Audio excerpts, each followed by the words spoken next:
Good morning students, welcome to the accountancy class. बेटे आज का हमारा टॉपिक है बेसिक अकाउंटिंग कॉन्सेप्ट्स। ठीक है, बेसिक अकाउंटिंग कॉन्सेप्ट्स क्या हैं बेटे?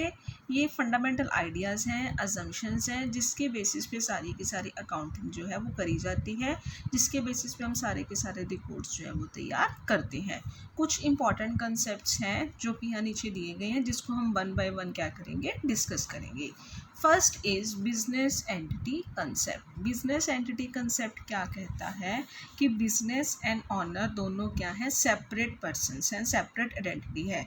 मींस बिजनेस क्या है, अपनी एक अलग एंटिटी है, और ऑनर्स क्या है, अलग हैं, दोनों क्या है, अलग अलग हैं। ठीक है, it means that for the purpose of accounting the business और ऑनर दोनों को हमने सेपरेट एंटिटी जो है वो कंसिडर करना है।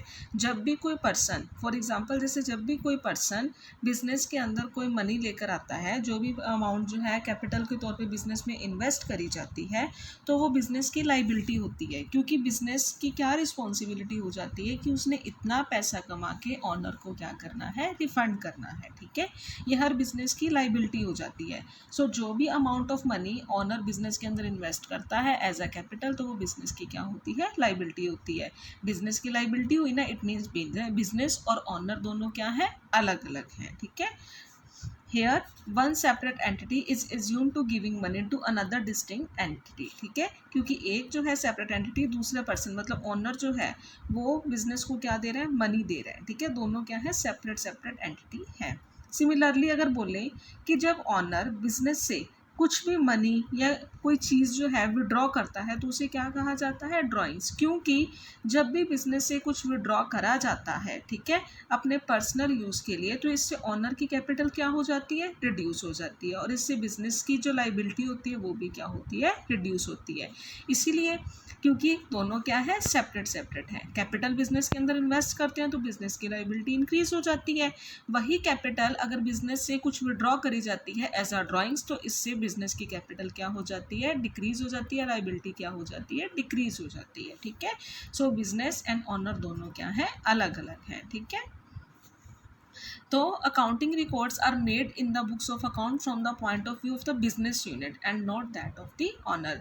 जो भी हमने अकाउंटिंग रिकॉर्ड्स तैयार करने हैं वो हमने किस पॉइंट ऑफ व्यू को ध्यान में रखकर करने हैं, कि बिजनेस यूनिट को ध्यान में रखकर करने हैं। ठीक है, हमने ऑनर के पॉइंट ऑफ व्यू से रिकॉर्ड नहीं करना, हमने ये सोचना है कि बिजनेस में क्या आया और बिजनेस से क्या गया। हमने ऑनर की पर्सनल एसेट्स, लाइबिलिटीज़, इसको हमने रिकॉर्ड्स बनाते टाइम कंसीडर जो है वो नहीं करना। नेक्स्ट आता है money measurement concept. Money measurement concept क्या कहता है कि हमने वही ट्रांजैक्शंस जो है वो रिकॉर्ड करनी है जिसको हम किस फॉर्म में मेजर कर सके, in the form of money. ठीक है, ऑल गुड्स, एक्सपेंसेस, इनकम्स, कुछ भी, वो सारी के सारी आइटम्स जो है हम इसके अंदर रिकॉर्ड करेंगे, which can be measured in the form of money. ठीक है, सो जो ट्रांजैक्शंस जो हैं मनी की फॉर्म के अंदर मेजर नहीं हो सकती, that can not be recorded in the books of the accounts. उन्हें बुक्स ऑफ अकाउंट्स के अंदर हम जो है रिकॉर्ड नहीं करेंगे। ठीक है, लाइक अगर मैं आपको एक एग्जाम्पल दूँ, एग्जाम्पल है बेटे कि एग्जाम्पल है जैसे अगर मैं बोलूँ कि मेरे पास 2 चेयर्स हैं, ठीक है, 30 पर्सनल कंप्यूटर्स हैं, 30 ऑफिस चेयर्स एंड टेबल्स हैं, बैंक बैलेंस है। ठीक है, या मैं ऐसे ही बोल दूँ तो क्या उसको रिकॉर्ड करा जाएगा? ये जो है अभी एक्सप्रेस करने की फॉर्म के अंदर हमारे पास नहीं आया, इसको हम रिकॉर्ड नहीं करेंगे।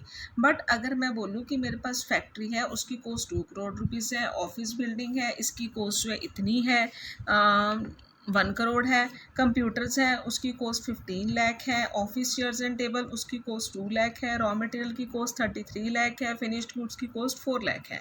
मीन्स मैंने सबकी आपको कॉस्ट बताई, सबकी आपको अमाउंट बताई, जिसको हम किस में मेज़र कर रहे हैं, in the form of money.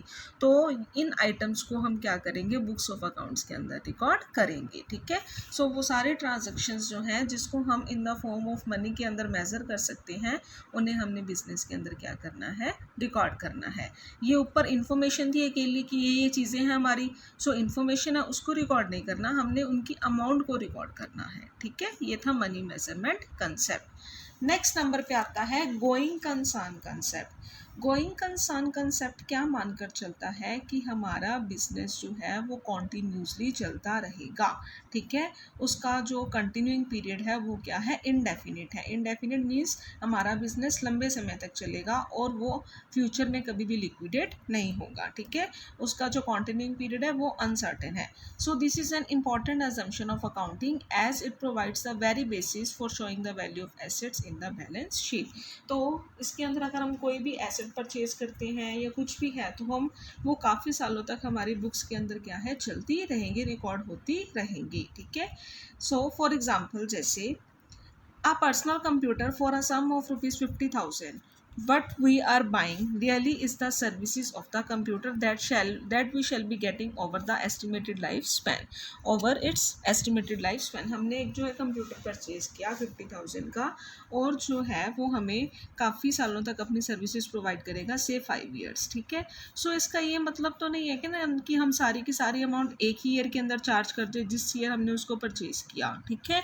Instead that part of the asset which has been consumed और यूज ड्यूरिंग अ पीरियड, जो पार्ट हमने उस पीरियड में यूज़ कर लिया उसको तो हम उस ईयर के रेवेन्यू में चार्ज कर देंगे और बाकी जो है हम क्या करेंगे, बैलेंस शीट के अंदर कंटिन्यू करेंगे, ठीक है।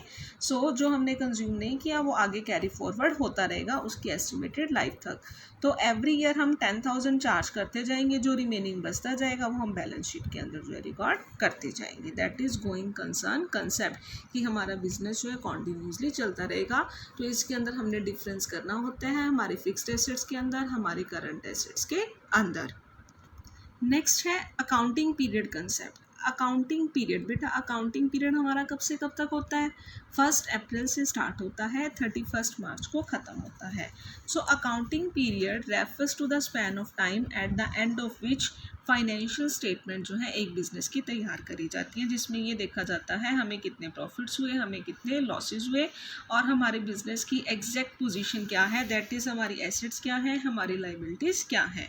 सो इसके अंदर ये सब कुछ जो है वो शो करा जाता है। रेगुलर इंटरवल्स के अंदर जो है हमें चेक करना होता है। सो लाइक बेटे आपका एक रिपोर्ट कार्ड ही ले लो, ठीक है। अगर हम बोलें कि आपका जो है फर्स्ट से लेकर +2 तक की जो भी आपकी पोजीशन थी वो बिल्कुल एंड में दिखाएंगे जब तक आपकी क्लासेस चलेंगी, तो इससे तो आपको अपनी पोजीशन के बारे में पता नहीं लग पाएगा, आपके पेरेंट्स को आपके बारे में पता नहीं लग पाएगा कि आप कहाँ स्टैंड करते हो। इसीलिए आपका क्या है, एक एक ईयर बना दिया गया, फर्स्ट ईयर, सेकेंड ईयर, ठीक है ना। जैसे first, second, third, fourth year बांट दिए गए जिसमें आपकी एवरी ईयर पोजीशन को क्या किया जाता है, चेक किया जाता है, ठीक है। Same is here with the business, ठीक है। बिजनेस के अंदर भी क्या करते हैं, हम एवरी ईयर ये जानना चाहते हैं कि हमारे प्रॉफिट्स क्या रहे, हमारे लॉसेस क्या रहे, हमारे बिजनेस की कंडीशन क्या है। इसीलिए इसको भी क्या कर दिया गया, रेगुलर इंटरवल्स के अंदर क्या कर दिया, डिवाइड कर दिया। और उस रेगुलर इंटरवल्स के अंदर हम ये देखते हैं हमारे बिजनेस की नेट प्रॉफिटेबिलिटी पोजीशन क्या है, हमारे बिजनेस की फाइनेंशियल पोजीशन क्या है, वो सब जो है एक अकाउंटिंग पीरियड के अंदर क्या किया जाता है, चेक किया जाता है, ठीक है। ये था अकाउंटिंग पीरियड कंसेप्ट। नेक्स्ट आता है बेटे कॉस्ट कंसेप्ट। कॉस्ट कंसेप्ट क्या कहता है, कहते हैं इसके अंदर सारी की सारी एसेट्स जो भी हमने बुक्स ऑफ अकाउंट के अंदर रिकॉर्ड करनी है वो उसके परचेज प्राइस के ऊपर करनी है, जिसके अंदर उसको ख़रीदने की कॉस्ट, उसके ट्रांसपोर्टेशन की कॉस्ट, उसकी इंस्टॉलेशन की कॉस्ट, उस एसेट को रेडी टू यूज़ करने की कॉस्ट, वो सारी कॉस्ट इसके अंदर इंक्लूड होती है। जैसे जून 2005 के अंदर आपने एक ओल्ड प्लांट परचेज़ किया 50 लाख का, ठीक है। उसको जो है आपने 10,000 रुपीज़ उसके ट्रांसपोर्टेशन पे खर्चा कर दिया, 15,000 उसकी रिपेयर पे कर दिया और 25,000 उसकी इंस्टॉलेशन पे कर दिया। तो टोटल कॉस्ट कितनी हुई, 50,50,000, ठीक है। हमने ये कॉस्ट जो है अपनी बुक्स के अंदर रिकॉर्ड करनी है। सो कंसेप्ट ऑफ कॉस्ट क्या बेटे, हिस्टोरिकल है नेचर के अंदर। इसके अंदर हम बुक्स ऑफ अकाउंट्स में वही डेट, वही कॉस्ट जो है रिकॉर्ड करते हैं जिस पे हमने उसको एक्वायर किया था, ठीक है। और ये ईयर आफ्टर ईयर जो है वो चेंज नहीं होती। जैसे आपने एक बिल्डिंग परचेज करी 2.5 करोड़ रुपए की, तो आपके लिए आने वाले ईयर्स के अंदर भी उसका परचेज प्राइस क्या रहेगा, सेम ही रहेगा, चाहे उसकी मार्केट वैल्यू क्या होती रहे, चेंज होती करें, ठीक है। सो हम बुक्स ऑफ अकाउंट्स के अंदर ऑलवेज एसेट को उसके कॉस्ट प्राइस के ऊपर ही रिकॉर्ड करेंगे, चाहे मार्केट वैल्यू आज के टाइम में कम है चाहे ज़्यादा है, हमने उसको उसकी कॉस्ट के ऊपर ही क्या करना है, रिकॉर्ड करना है, ठीक है। सो ये था हमारा कॉस्ट कंसेप्ट। बाकी कंसेप्ट्स बेटा हम कल की वीडियो में डिस्कस करेंगे। सो आज के लिए इतना ही। Thank you students, good bye.